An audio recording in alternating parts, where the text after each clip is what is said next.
Welcome to Coffee with a Codex. If you haven't been here before, welcome. And if you've been here before, and I see a lot of names I know, welcome for you too. My name is Dot Porter, and I'm a curator in the Kislak Center for Special Collections, Rare Books and Manuscripts, the University of Pennsylvania Libraries. I split my time with the Kislak Center and the Schoenberg Institute for Manuscript Studies, or SIMS, which is a research and development group in the Kislak Center that's focused on manuscript studies, broadly defined. There's a lot of digital work, and I do a lot of work in digital humanities, but I also love to do outreach, and this Coffee with a Codex is one of these things that I love to do every week. On Wednesday at noon Eastern time, we bring out one or sometimes two of our manuscripts and show them to you. And so that's what we're doing today. Today's manuscript is, the shelf mark is MS Codex 1053, and this is a Bible. It's actually a Bible in two volumes, but it was clearly written together. The binding, I don't actually know very much about the binding, when it was bound, when it was in two volumes, if it was ever in one volume and then it was divided into two volumes. In the 13th century, which is sort of when we think this Bible was probably written, it started to become usual for the Vulgate Bible to be put in one single volume. So this is actually in two volumes. So there's one for the Old Testament, and then this is for the New Testament. And so you can see them together. They were clearly bound at some point together, and they both had clasps, which we only have remnants of now there. So we'll take a look at both of these. Very occasionally, I will look at books online, and then I will take them off the shelf and open them up and laugh out loud, not because there's anything funny, but because what I see on the screen is very different sort of from what I see in real life. And you'll see, I think, what I mean when I open this up,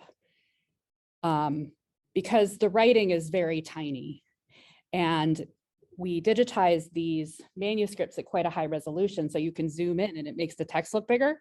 The text is not big at all. This is very small, and there are, I believe, 50 lines of text on here, and the volumes are, let's see, how high?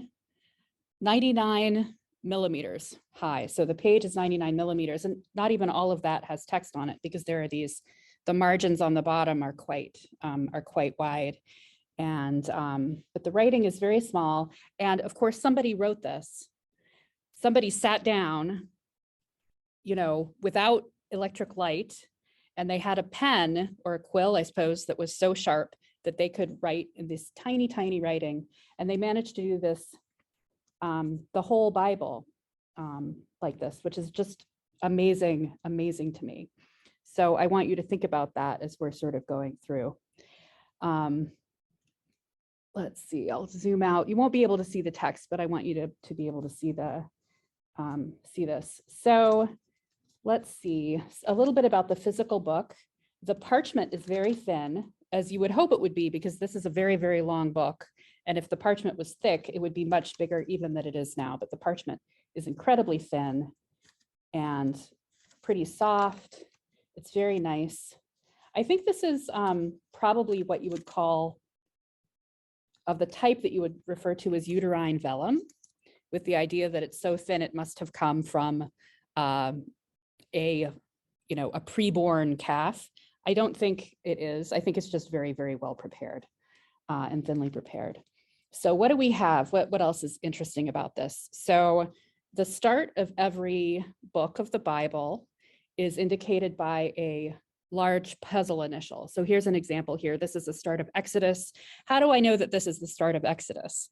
Well, I look at the top of the page. Medieval Bibles are very helpful because you will always know at least what book you're in, because there will be a heading at the top of the page. So here we are in Exodus, and before Exodus, we would have been in Genesis, and here we have here we have Genesis, not the whole word, it's Gene, but we know that that's Genesis there. So we have this lovely puzzle initial, and then the start of every chapter will be indicated by a number. So it has chapter numbers here, and also with not illuminated initials, but little smaller colored initials. So this is how, and this is very typical for how medieval Bibles were sort of organized, because of course the Bible, it is a very long text made up of many books, and the books have many chapters. And so figuring out how to organize this in a way that you could read it and find what you were looking for was really important. So they do not, as far as I know, divide it into verses at this point. There are rubricated, I'll zoom in a little bit more so maybe you can see that. There is rubrication that is used on letters here. So there's little bits of red. I don't think that's related. Maybe someone else knows better, but I don't think that's chapters. I think that's just another thing to help your eye keep moving forward, to avoid sort of eye skip. So you're staying there. This would have been, again, somebody did this, and this would have been a lot of work to do. All right, what else? Oh, there are some notes in the margins, particularly in the lower margins, although I found them in the top. And this particular hand is one that I've seen just as I've been flipping through this morning. I've seen this, and I don't know, there wasn't anything about this in the record. And I was wondering, Amy, I think you cataloged this, and I was wondering if you noticed the hand and if you had any thoughts about it, or what was going on. There aren't a huge number of marginal notes, but it's clear that there was at least someone at some point who was reading this and reacting to it in some way. I don't want to put you on the spot. Yeah, I don't know anything about the content of them. Yeah, I think the hand is maybe consistent with the English provenance that we see for the that I think is in the record for this Bible. yes. And that actually may be like some reverse engineering. I don't know if, sometimes provenance kind of affects what the thought is about where it has been. Yeah. So let me say something about the provenance, because the provenance is actually kind of interesting.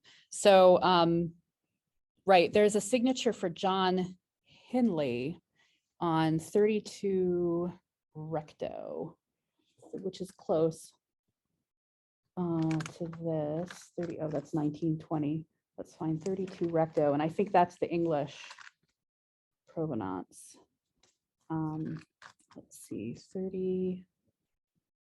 Oddly, the folio numbering is over here. I usually expect to see it in the upper right, but it's down in the lower left. Verso 32.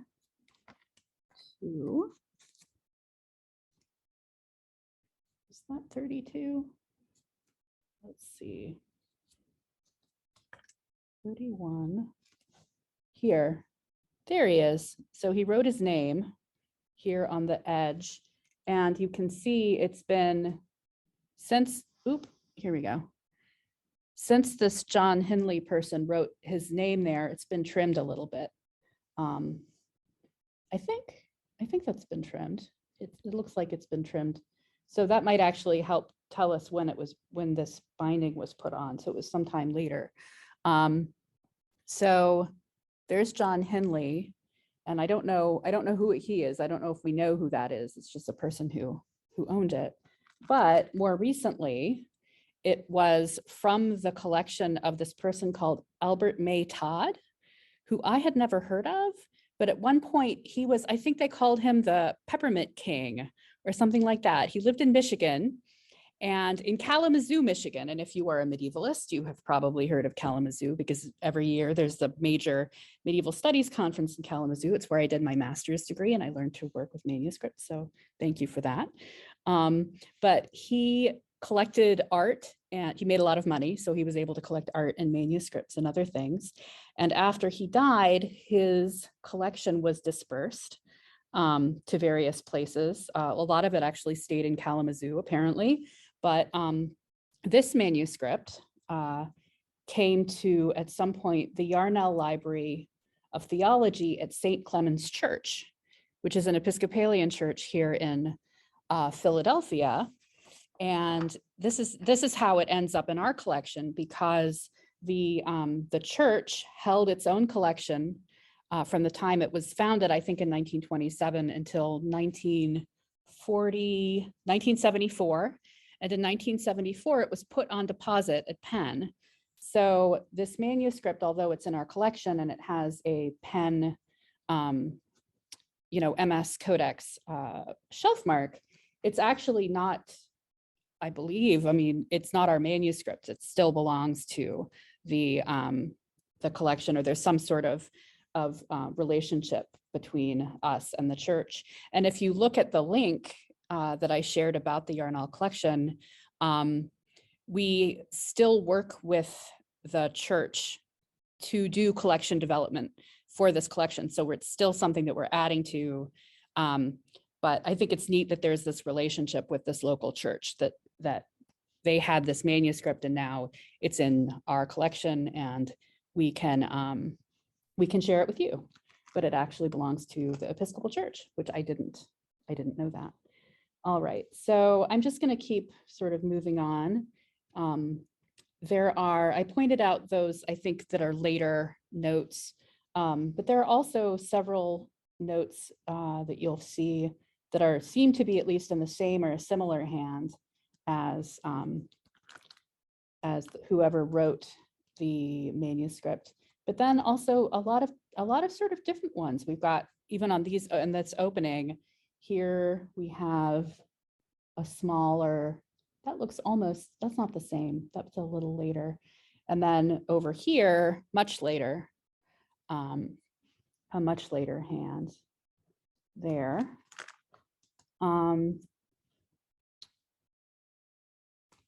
This is just so neat. Let's see.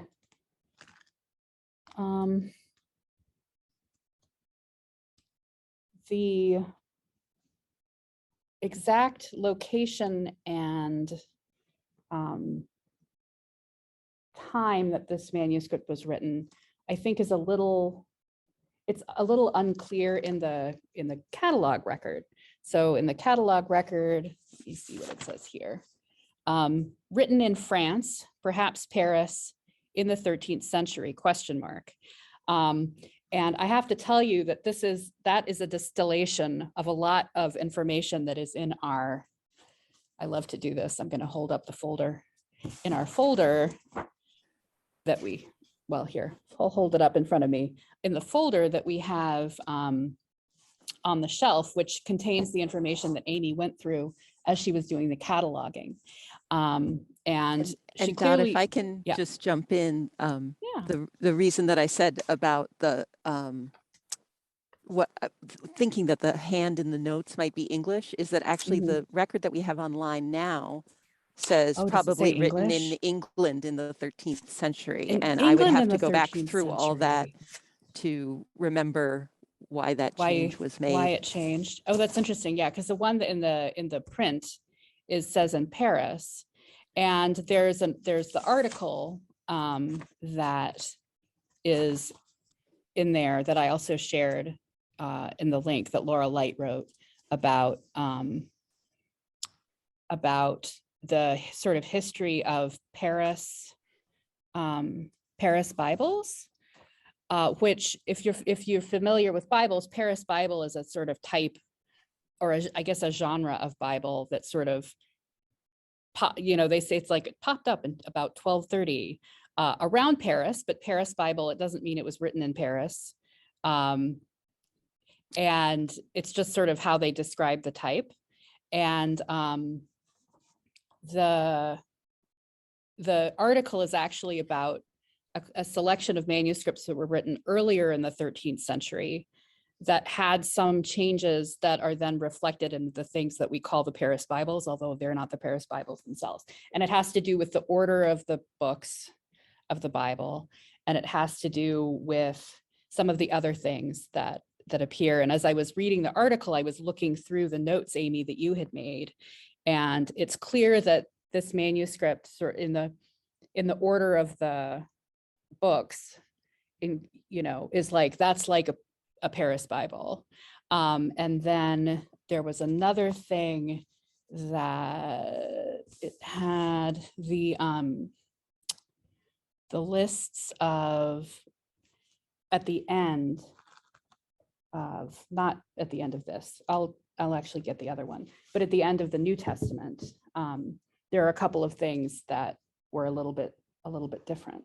And I see that Julie in the chat, catalog records say the use of teal for the contrasting flourishing of red initials suggests English origin. So Amy, it may be that after you did the work in the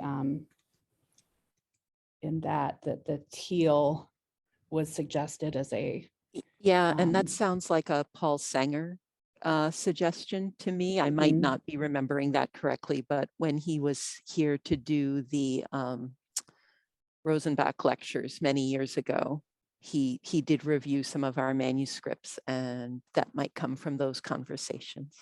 That makes sense. Yeah, and we can see, so here is the red initial, and it's probably hard to see in the Zoom, but it's pretty clear that the blue that is being used for the flourishing is teal. It's not the same blue that's being used for the letters, for the blue letters. So that's neat. I wonder why they did that in England, as instead of using regular blue. I don't know. But this is so now we're in the second volume, which is the New Testament part of it. And it looks very much the same. It's the same hand. And it has the same kinds of marginal notes that you see in the other volume, although not the longer notes, I think at the bottom. They seem to be, the longest ones I saw were in the Genesis. These marginal notes look like they might be correspondences between the Gospels, sort of the kinds of references that are made in canon tables, where they're referring to verses in other Gospels that correspond. I think that makes sense. I mean, this is numbers here, so I'm guessing that is probably what's going on there. I'm also seeing a fair number of errors that are being fixed. So here, there's this down in the margin, and there's this line with a dot, and then there's a line with a dot up here. So it looks like there's an error, and there was another one I saw over here.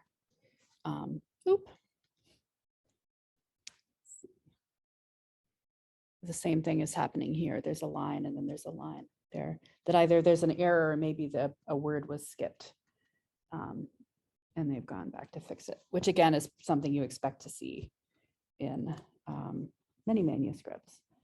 So the organization is the same as well. So you're still, oh, I'm so sorry. There we go. So you're still having the header. So we know we're in Mark because there's Marcus, and there's the chapters being introduced by an initial and also a number. And yeah, I think that's what's going on here. You've got that, the correspondences there. I think most of those are starting with an M with a little superscript T, which I would guess means go look in Matthew if we're in Mark at the moment. Yeah, so there's Matthew. That one is, I'm not sure. It's so hard. My eyesight is so bad. It's actually hard for me to see. But and again, the ordering of the New Testament was also seen to be reflect the ordering of the Paris Gospels and the previous Paris Gospels. This is coming out of its binding, which isn't really great. Oh, that teal is really distinctive there. Yeah. Let's see, and that's also teal. Yeah. All right. And then after the New Testament, there's a few kind of interesting things. There is an alphabet, little alphabet here, so you can test your alphabet with a couple of ampersands at the end. That clearly was added at some later point. And then there are two other sections, which are, let me find my Hebrew names. I know that the first one is the Hebrew names. And it is, and this is, again, this is something that you see in a lot of, I think this was a Paris Bible thing, where you're sort of defining the Hebrew names. And so there's a whole list of them here. And again, the letters are going sort of back and forth with red and blue, and that's to help your eye keep track of where you are. I sort of think of it like if you're in a big Excel spreadsheet and that goes back and forth between white and gray and white and gray. It's the same idea, but they thought of it in the 13th century. And then when it changes, you've got a sort of another example of sort of a slightly larger initial. So you just have to watch for that larger initial. And then at the very end, there's a lot of names, lots of names. Here we go. There is something here that's been added, and I'm not actually sure what this is that's been added, but when you turn the page, there is another section, and these are, I'm blanking on what they're called. I think it's in the catalog record. Let me,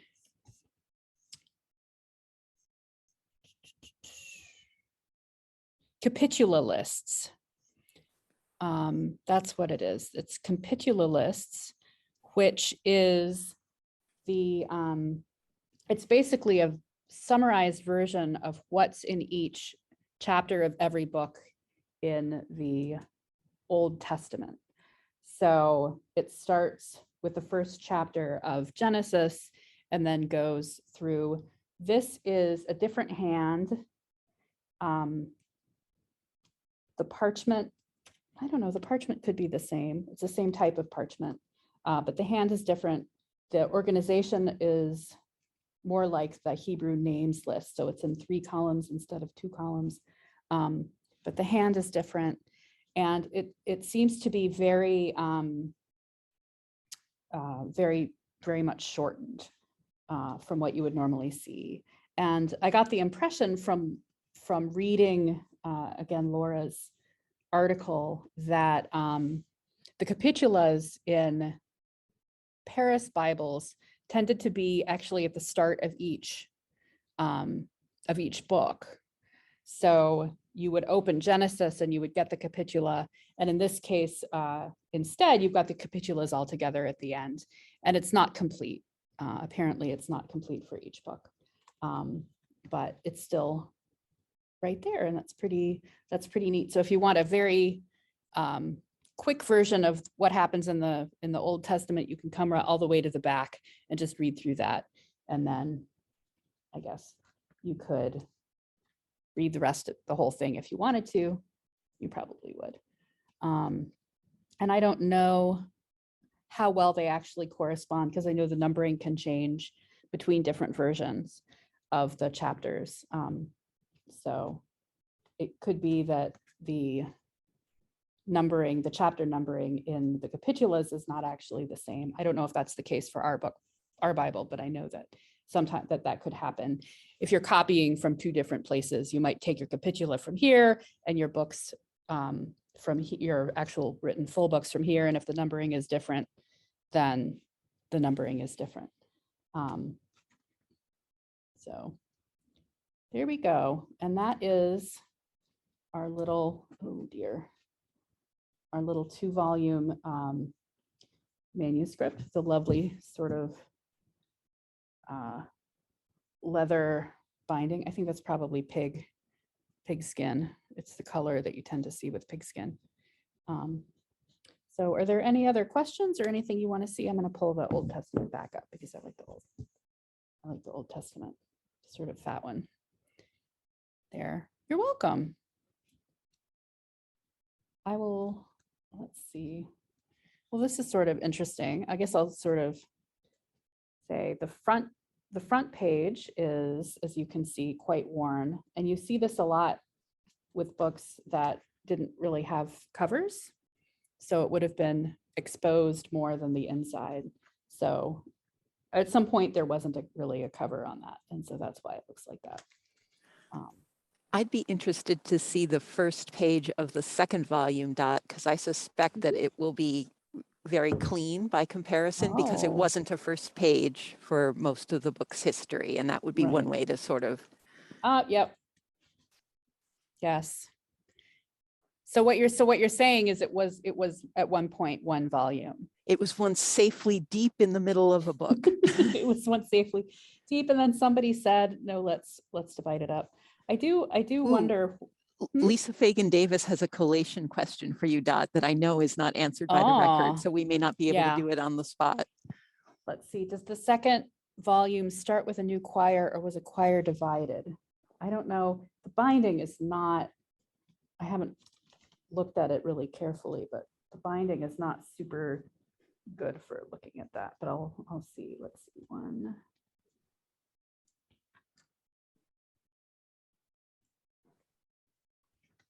2.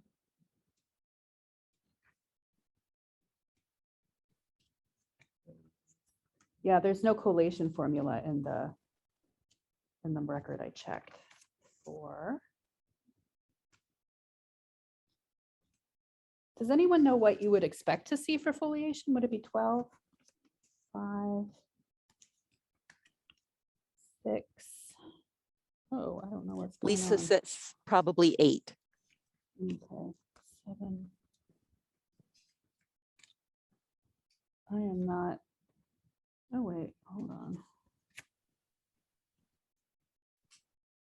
Yeah, this is. I can't tell. Yeah, I can't tell. Sorry. Is there a catchword?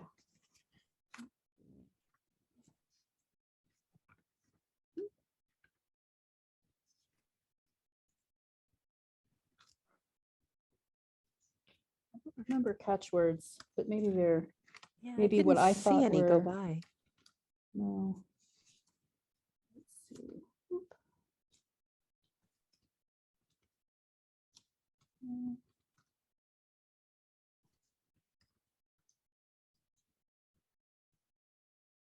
That's not a catchword. If that was what you were looking at, that's a fixing an error there. Oh, so we're between 9 and 10, and there's some thread. So it could be, but it is because there's a lot of glue. There's a lot of glue in there. But I could take a closer look at that to see. All right, it's 2 past. We took a little time to do some collation, but thanks very much. This was fun to look at this, and we'll be back next Wednesday. So hopefully we'll see you then. And until then, have a good week.